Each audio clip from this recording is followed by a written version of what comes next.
చంద్ర, ఏంటిది? పత్రిక ఇంకా చేరలేదంట. నాకు తెలిసింది. వెంటనే ఎస్పీకి ఫోన్ చేయండి, వాళ్ళని శిక్షించాలి.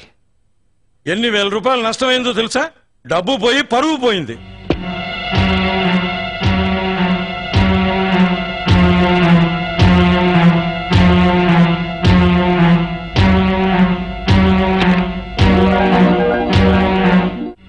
నీ నష్టపరిహారానికి రెట్టింపు డబ్బులు ఇవ్వగో. పెట్టి ముట్టకో.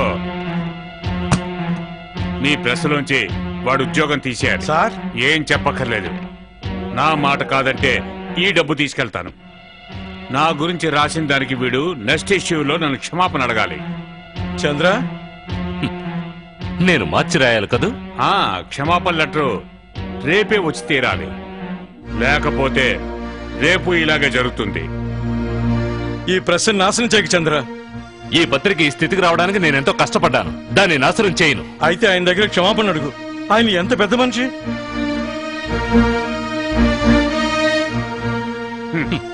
పెద్ద మనిషి క్షమాపణ నా కాలి చెప్పు కూడా అడగదు. ఆడిపోతూ పోయాడు సార్. నేను కదా పత్రికను నడిపేది. మీరు రాసిస్తే చాలు, నేను పత్రికలో వేస్తాను.